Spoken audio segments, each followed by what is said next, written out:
بسم اللہ الرحمن الرحیم۔ اچھا جی، یہ ویڈیو ان لوگوں کے لیے ہے جو ہر بات میں یہ کہتے ہیں کہ بھئی ہم اللہ پر توکل کرتے ہیں، اور اگر ہمیں دنیا میں ہماری جائیداد کا حصہ نہیں مل رہا تو ہم آخرت میں لے لیں گے۔ بات ذرا توجہ سے سنیے گا۔ میں ایک جگہ پہ بیٹھا ہوا تھا تو ایک مولوی صاحب بارش آئے اور بیٹھ گئے، تو باتوں ہی باتوں میں کہنے لگے جی میں نے پراپرٹی کا 5 لاکھ روپیہ ایڈوانس دیا تھا، تو وہ بندہ مجھے جگہ نہیں دے رہا تھا، اور پھر میں نے بھی اسے باقی پیسے نہیں دیے، تو اس کا روڈ ایکسیڈنٹ ہوا ہے اور اس کی ٹانگ ٹوٹ گئی ہے، تو وہ چونکہ میرے پیسے نہیں دے رہا تھا تو میری جو ہے نا بد دعا اس کو لگ گئی ہے۔ میں نے کہا ٹھیک ہے بھائی۔ کہنے لگا جی اللہ نے میرا اس سے بدلہ لے لیا۔ میں نے کہا یہ بھی ٹھیک ہے۔ اب جب اس کی بات مکمل ہو گئی تو کہتا ہے جی میں تو ہر معاملے میں نا اللہ پہ توکل کرتا ہوں۔ تو میں نے کہا بھئی آپ بالکل بھی اللہ پر توکل نہیں کرتے، بالکل آپ کا اللہ پر توکل صفر ہے۔ تو اس نے کان اٹھائے اور میری طرف دیکھنے لگا، کہتا ہے یار یہ تم کیسی بات کر رہے ہو؟ میں نے کہا یار مجھ پر کوئی فتویٰ لگانے سے پہلے میری بات سن لینا اور میرے ان سوالوں کا جواب دو۔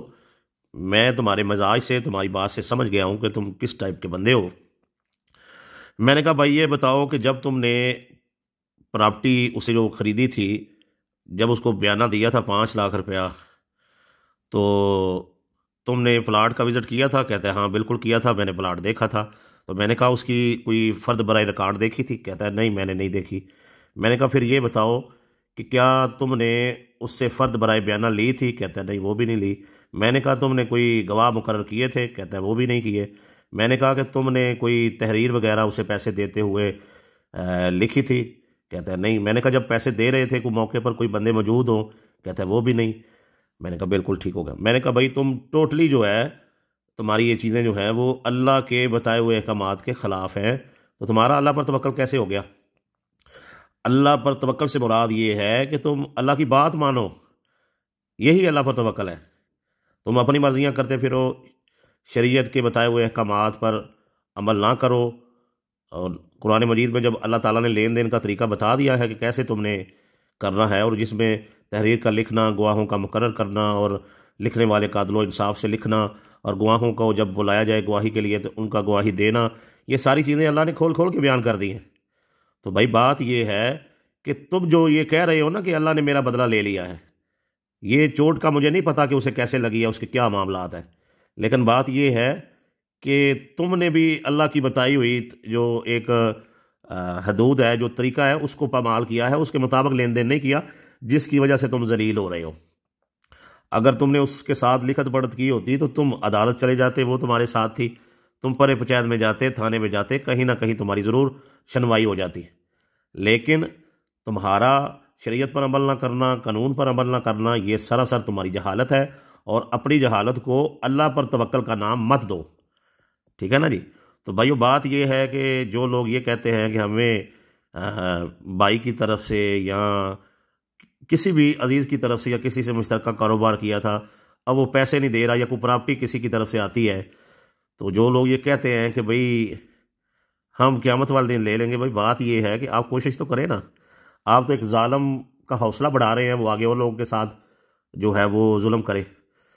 تو اللہ کے نبی صلی اللہ علیہ وسلم کی ایک حدیث ہے جس کا مفہوم یہ ہے کہ برے کو جو ہے نا وہ ہاتھ سے روکے۔ اگر برائی کو ہاتھ سے نہیں آپ روک سکتے تو پھر اس کو زبان سے روکے، تو زبان سے نہیں روک سکتے تو پھر اس کو دل میں برا جانے، اور دل میں برا جاننا یہ ایمان کا سب سے کمزور ترین درجہ ہے۔ اگر اللہ نے آپ کو وسائل دیے ہیں، طاقت دی ہے، اور آپ اپنا اس رشتہ دار سے اپنا حق جو ہے وہ کچھ پیسے خرچ کر کے عدالت میں لے سکتے ہیں، پرے پنچایت لگا کے لے سکتے ہیں، تو آپ کو ضرور لینا چاہیے۔ اگر آپ نہیں لیتے ہیں تو اس کا مطلب یہ ہے کہ آپ ظالمین کو شہ دے رہے ہیں، ان کو حوصلہ فراہم کر رہے ہیں کہ ٹھیک ہے بھائی لگے رہو، ورنہ بھائی یہ 2 نمبریاں کرتے رہو۔ تو اس طرح سے تو نظام جو ہے وہ معاشرے کا درہم برہم رک کے رہ جائے گا۔ تو ظلم پر خاموش نہیں ہونا چاہیے، کوشش کرنی چاہیے۔ میں یہ نہیں کہہ رہا کہ آپ لڑائیاں شروع کر دیں، قتل و غارت شروع کر دیں، نہیں نہیں بالکل نہیں، ہرگز ایسا نہ کریں، لیکن اپنے حق کے لیے کھڑے ہو جائیں، پرے پنچایت میں جائیں، تھانے میں جائیں، عدالت میں جائیں، اور جہاں تک ہو سکے آخری دم تک اپنے حقوق کے لیے جو ہے وہ کوشش کرتے رہیں، محنت کرتے رہیں۔ اور جن کو اللہ نے وسائل بھی دیے ہیں، طاقت بھی دی ہے، اور ان سے کسی کمزور نے ان کی کوئی پراپرٹی پہ قبضہ کر رکھا ہے، اور وہ کہتے ہیں چلو یار کوئی بات نہیں، میرا بھائی فلاں، بھائی ایسے نہیں ہے۔ آپ نے کسی کو کوئی چیز دینی ہے تو خوشی سے دے نا، ناجائز قبضہ نہ مانے کسی کا بھی ہو. وہ اگلے نے لینی ہے تو آپ سے منت سماجت کرے، ترلے سے کرے، جولی پھیلا دے، وہ بہن بھائی کہے بھی اللہ کی رضا کے لیے مجھے دے دے، اگر آپ دینا چاہتے ہیں 100 بار دے دے، لیکن کسی کا زبردستی قبضہ جو ہے وہ قبول نہ کریں. اس سے آپ معاشرے کے نظام کو خراب کر رہے ہیں، آپ مجرم ہیں، اور ظالمین کے جرم میں آپ بھی شریک ہیں. گونگے شیطان نہ بنے، اپنے حق کے لیے بولیں، آواز اٹھائیں تاکہ معاشرے میں بہتری آئے. اور اس کے بعد جب آپ پوری کوشش کر لیں اور آپ کو چیزیں نہ مل رہی ہوں، پتہ لگے اب معاملہ قتل و غارت کی طرف جائے گا، تو اب آپ کہہ سکتے ہیں کہ میں اپنا جو ہے اللہ پہ توکل کرتا ہوں اور اپنا سارا کچھ اللہ سے قیامت کے دن جو ہے وہ اللہ کی بارگاہ میں اپنا مدعا پیش کر کے، اپنی عرضی پیش کر کے، تو وہاں سے عدل و انصاف لے لوں گا. اسے کہتے ہیں اللہ پہ توکل. بغیر کوشش کے گھر بیٹھ جانا اور ظالم کو کھلا چھوڑ دینا، اس کا نام اللہ توکل نہیں ہے. اور شریعت اور قانون کی بتائی ہوئی باتوں پر عمل نہ کرنا، اس کا نام جو ہے وہ اللہ توکل نہیں ہے. امید ہے کہ آپ میرا میسج جو ہے وہ سمجھے ہوں گے. تو مولوی صاحب سے بھی میں نے یہ کہا کہ بھائی آپ نے اگر اللہ پہ توکل کرتے نا تو آپ پہلے شریعت کے اور قانون کے تقاضے پورے کرتے اور پھر اللہ توکل سارا معاملہ چھوڑتے.